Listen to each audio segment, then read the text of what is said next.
Sapa di rumah, Shalom. Jumpa lagi dalam ibadah sekolah minggu jenjang anak kecil. Semoga semua yang di rumah dalam keadaan yang baik dan sehat. Mari Kakak Ki undang kita semua berdiri dan kita menyanyi pujilah nama Tuhan. Kita harus memuji nama Tuhan karena Tuhan sangat baik bagi kita. Tuhan masih tetap menjaga kita sampai saat ini. Mari kita menyanyi lagu pujilah nama Tuhan.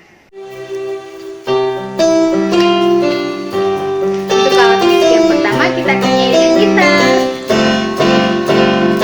Pujilah nama Tuhan, nyanyilah dengan gitar. Pujilah nama Tuhan, nyanyilah dengan gitar. Puji Tuhan, puji Tuhan, puji Tuhan dengan gitar. Jeng jeng jeng jeng jeng jeng jeng jeng jeng jeng jeng jeng jeng jeng jeng.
Mari kita lipat tangan dan tutup mata.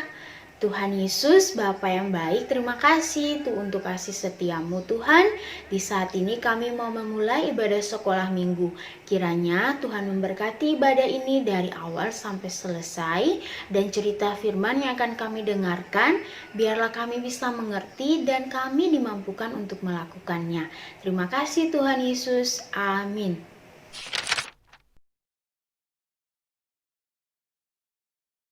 Oke adik-adik dan orang tua, hari ini kita akan mendengar cerita firman Tuhan yang terambil dari 1 Korintus pasal 12 ayat 12 sampai ayatnya yang ke-31. Kakak Ki harap adik-adik dengan orang tua di rumah dapat membaca pembacaan ini di rumah. Adik-adik, hari ini kita punya cerita tentang saling menghargai. Nah, sebelum memulai cerita, kakak mau tanya untuk adik-adik, kira-kira adik-adik di rumah siapa yang bisa tinggal hanya seorang diri? Tidak perlu mama, tidak perlu papa, saudara, atau teman-teman di sekitar adik-adik. Adik-adik bisa tinggal seorang diri? Iya, Nah, tentu kita tidak bisa tinggal seorang diri. Kita juga memerlukan orang lain supaya bisa hidup menemani kita. Nah, kalau ada mama, ada papa bisa menolong adik-adik. Nah, di dalam kehidupan bersama, kita juga perlu untuk saling menghargai. Kakak K teringat, di dalam tubuh kita ada banyak sekali anggota-anggota tubuh. Ada apa-apa saja adik-adik? Nah, ada mata, mata fungsinya untuk melihat. Ada hidung, hidung fungsinya untuk bernafas, juga bisa untuk mencium aroma. Misalnya adik-adik mencium bau makanan di dapur. Nah, ada juga telinga, fungsinya untuk mendengar. Ada mulut, fungsinya untuk berbicara, untuk memuji nama Tuhan. Ada tangan, fungsinya untuk memegang sesuatu barang, juga kaki untuk bisa berjalan. Nah, adik-adik ada juga banyak anggota tubuh dengan fungsinya masing-masing. Nah, adik-adik, anggota-anggota tubuh kita yang sangat banyak itu tidak bisa hanya melakukan fungsinya sendiri saja. Anggota-anggota tubuh kita juga memerlukan anggota-anggota tubuh yang lain. Misalnya, mata tidak bisa bilang bahwa mata tidak memerlukan tangan. Nah, hidung juga tidak bisa bilang bahwa hidung tidak memerlukan telinga. Tapi semuanya harus saling membutuhkan untuk bisa menggerakkan tubuh kita. Kakak beri satu contoh. Contohnya kalau adik-adik punya mama ingin meminta tolong adik-adik untuk mengambil piring di dapur. Nah, yang pertama tentu adik-adik mendengar dulu. Mama menyuruh adik-adik untuk mengambil piring di dapur. Selanjutnya adik-adik pasti menggunakan kaki untuk bisa berjalan ke dapur. Nah, ketika sudah sampai di dapur, adik-adik tentu memerlukan mata untuk melihat piring itu mama letakkan di mana di dalam dapur. Nah, selanjutnya adik-adik tentu memerlukan tangan supaya bisa mengangkat piring dan bisa membawanya kepada mama. Nah, demikian kita bisa lihat bahwa anggota tubuh kita saling membutuhkan, tidak bisa hanya melakukan fungsinya sendiri.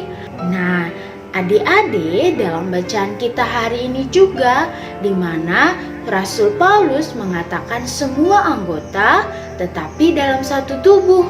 Nah, adik-adik, Rasul Paulus ingin menyampaikan bagi jemaat di Korintus, juga bagi kita saat ini adik-adik di rumah, bahwa kita yang adalah orang percaya kepada Yesus Kristus, kakak K, adik-adik di rumah, mama dan papa dan semua keluarga, semua percaya kepada Kristus, itu adalah anggota-anggota tubuh Tuhan Yesus, anggota-anggota tubuh Kristus.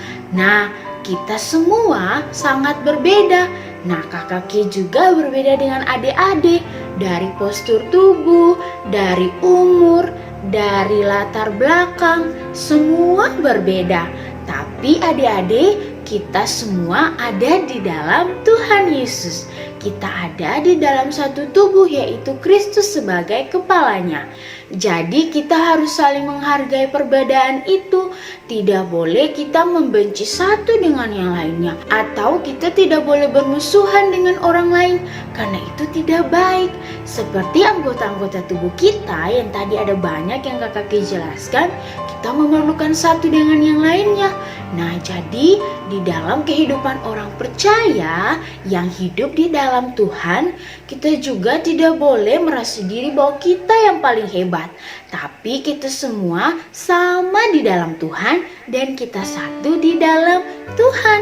Jadi harus saling menghargai, harus melihat perbedaan itu sebagai hal baik yang Tuhan Yesus berikan, hal yang unik. Jadi kita harus saling menyayangi satu dengan yang lainnya. Kita menerima perbedaan itu dan sama-sama tumbuh di dalam Kristus. Nah, adik-adik, dari cerita tadi yang mengajarkan kita untuk saling menghargai satu dengan yang lainnya, karena kita semua adalah saudara, semuanya adalah anggota-anggota tubuh Kristus, maka untuk meresponinya, mari kita semua berdiri dan kita menyanyi bersama, dalam Tuhan kita bersaudara.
Adik-adik, mari kita lipat tangan, tutup mata, lalu kita mau berdoa untuk Tuhan Yesus. Kita berdoa. Tuhan Yesus, Bapa yang baik, terima kasih untuk kasih-Mu. Tuhan Yesus, biarlah lewat cerita firman Tuhan hari ini, Tuhan memampukan kami untuk menjadi anak-anak Tuhan yang saling menghargai satu dengan yang lainnya. Kami tidak saling mengejek, kami tidak saling bermusuhan, apalagi kami menganggap diri kami yang paling hebat. Tapi kami saling membutuhkan satu dengan yang lainnya, dan biarlah ada cinta kasih di antara kami ya Tuhan. Tuhan, biarlah Engkau jaga lindung kami, keluarga kami dengan segala baik. Terima kasih Tuhan Yesus. Amin. Demikian ibadah sekolah minggu hari ini adik-adik. Shalom adik-adik dan orang tua. Tuhan Yesus memberkati. Adik-adik, hari ini ayat hafalan kita dari 1 Korintus pasal 12 ayat 27. Kamu semua adalah tubuh Kristus dan kamu masing-masing adalah anggotanya.